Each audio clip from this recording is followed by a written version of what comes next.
والے کون ہیں؟ وہ ظالم جان گیا تھا، وہ پادری جانتا تھا اس قرآن سے آج امت قرآن نے رشتہ توڑ لیا ہے، یہ قرآن مسلمانوں کی زندگیوں سے نکل گیا ہے، یہ قرآن مسلمانوں کے عملوں سے نکل گیا ہے، مسلمان اس قرآن سے منہ موڑ چکے ہیں، اور اس نے یہ دیکھتے ہوئے ہماری اس مقدس کتاب کو، اللہ کے اس پیارے کلام کو آگ لگائی۔ کیوں؟ وہ جانتا تھا یہ مردہ ہو چکے ہیں، ان کا قرآن سے رشتہ ٹوٹ چکا ہے۔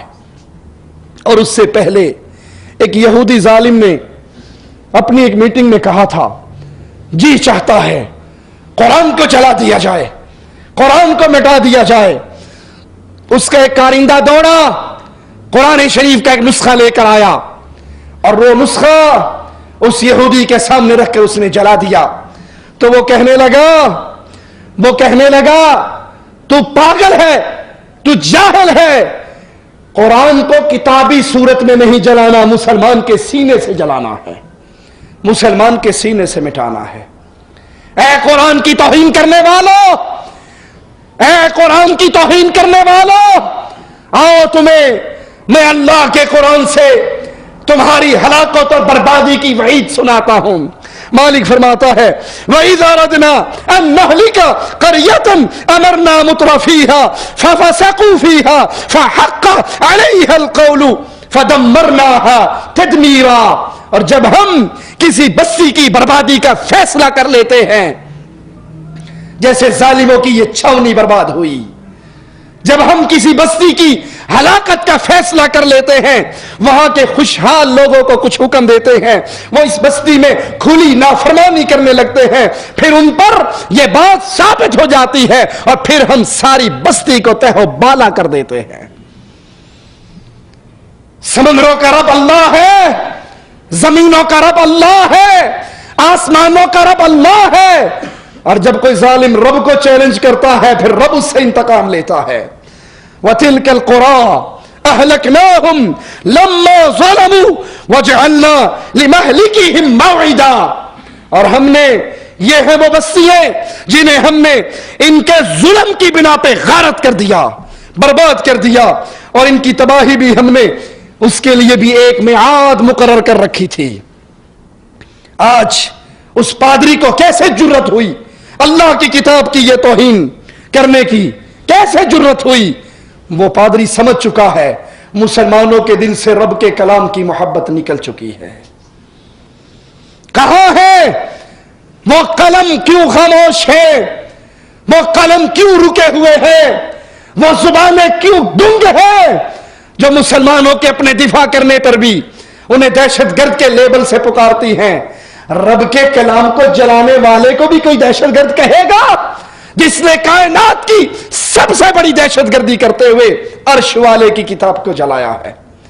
لوگوں، اپنے دل میں اللہ کے کلام کی محبت کو پیدا کرو، لوگوں اپنے دل میں رب کے کلام کی محبت کو پیدا کرو، ایمان کی چنگاری کو آگ بناؤ۔ افسوس یہ چنگاری اس راکھ میں بجھ چکی ہے۔ جس دن یہ قرآن جلایا جا رہا تھا، مسلمان کرکٹ میچ میں مگن تھے، ان کو فکر نہ تھی، ان کو فکر تھی تو یہ کوارٹر فائنل جیتنے کے بعد سیمی فائنل کس سے کھیلنا ہے۔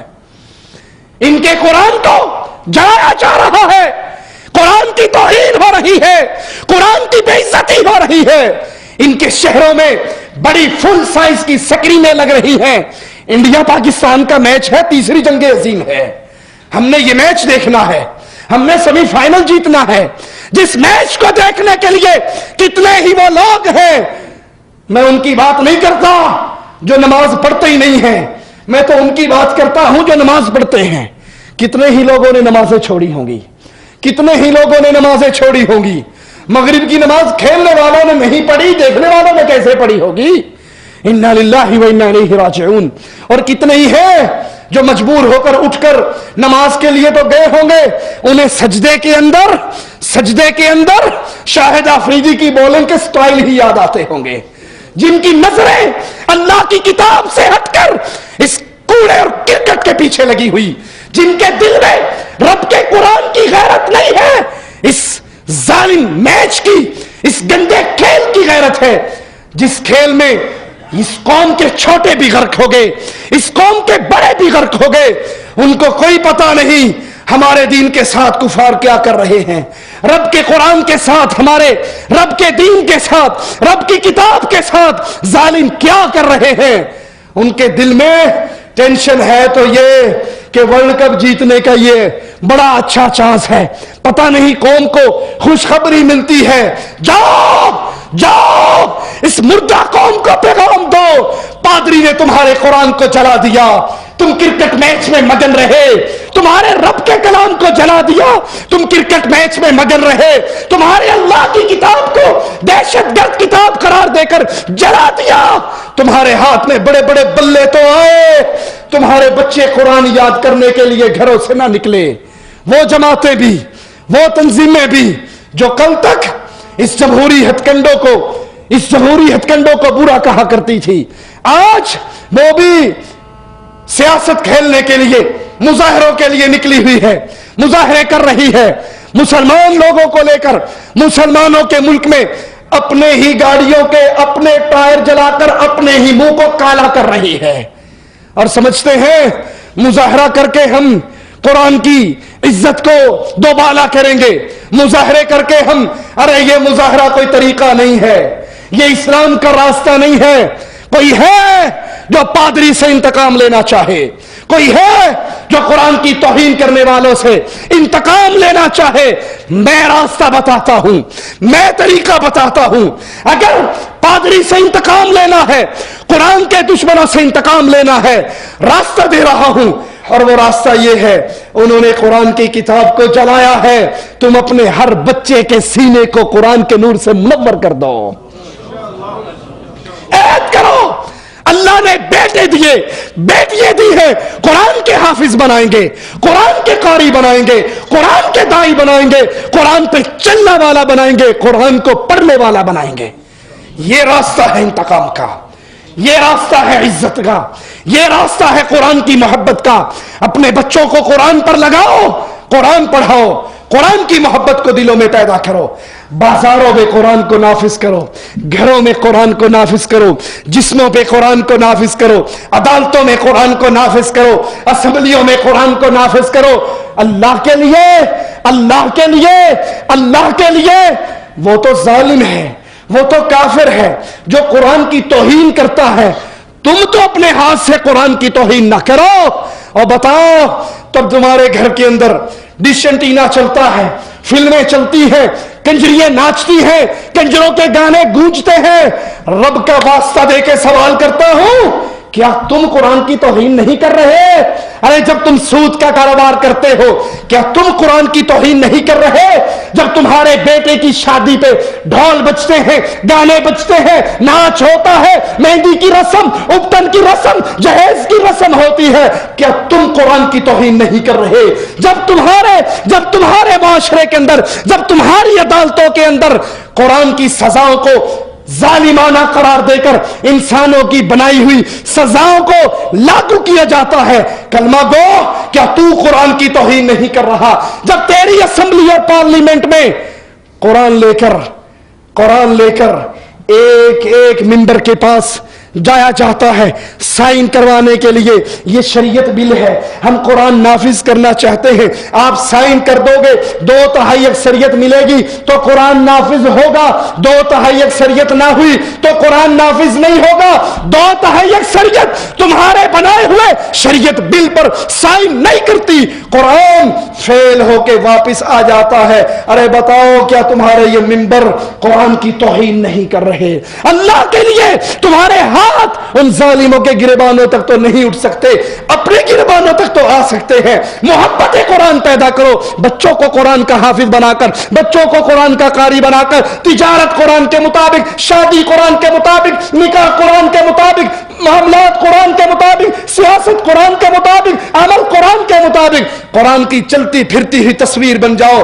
کافر جو چاہے کر گزرے، ان سے کہو کتنے قرآن جلاؤ گے؟ ہر سینے میں قرآن ہے۔ کتنے قرآن پھاڑو گے؟ مومن کے ہر سینے میں قرآن ہے۔ اپنے سینوں کو گندی فلموں کے ڈائلاگ سے پاک کر کے، گانوں سے پاک کر کے، فلموں کی محبت سے پاک کر کے سورۃ یاسین کی محبت کو پیدا کرو، سورۃ رحمان کی محبت کو پیدا کرو۔ آج آخری بات کہہ کے بات ختم کرتا ہوں۔ آج مسلمانوں کا اس قرآن کے ساتھ سلوک کیا ہے، اس قرآن کے ساتھ تعلق کیا ہے، وہ سنیے۔ قرآن کے ساتھ ہمارا سلوک کیا ہے؟ طاقوں میں سجایا جاتا ہوں، آنکھوں سے لگایا جاتا ہوں۔ یا تو قرآن ہمارے گھر کی اونچے طاقوں میں رکھا ہے، یا صرف چومنے اور چاٹنے کے لیے رکھا ہے۔ تعویذ بنایا جاتا ہوں، دو دو کے پلایا جاتا ہوں۔ جنات کا ڈر ہو، جادو کا ڈر ہو تو قرآن سورۃ فاتحہ تعویذ لکھ کر پیے جاتے ہیں۔ جزدان حریر و ریشم کے اور پھول ستارے چاندی کے، پھر عطر کی بارش ہوتی ہے، خوشبو میں بسایا جاتا ہوں۔ جس طرح طوطا مینا کو کچھ بول سکھائے جاتے ہیں، اس طرح پڑھایا جاتا ہوں، اس طرح سکھایا جاتا ہوں۔ صرف اس کے عربی کے رٹے مروائے جاتے ہیں، اس کا علم نہیں دیا جاتا، اس کا فہم نہیں دیا جاتا۔ جب قول و قسم لینے کے لیے تکرار کی نوبت آتی ہے، پھر میری ضرورت پڑتی ہے، ہاتھوں پہ اٹھایا جاتا ہوں۔ دل سوچ سے خالی رہتے ہیں، آنکھیں ہیں کہ نم ہی نہیں ہوتی۔ کہنے کو میں ایک ایک جلسے میں پڑھ پڑھ کے سنایا جاتا ہوں۔ نیکی پہ بدی کا غلبہ ہے، سچائی سے بڑھ کر دھوکہ ہے۔ ایک بار ہنسایا جاتا ہوں، 100 بار رلایا جاتا ہوں۔ یہ مجھ سے عقیدت کے دعوے، قانون پہ راضی غیروں کے۔ یہ مجھ سے عقیدت کے دعوے، قانون پہ راضی غیروں کے۔ یوں بھی مجھے رسوا کرتے ہیں، ایسے بھی ستایا جاتا ہوں۔ کس بزم میں مجھ کو بار نہیں، کس عرس میں میری دھوم نہیں، پھر بھی میں اکیلا رہتا ہوں، مجھ سا بھی کوئی مظلوم نہیں۔ اقول قولی ھذا واستغفر اللہ لی ولکم ولسائر المسلمین فاستغفروہ انہ هو الغفور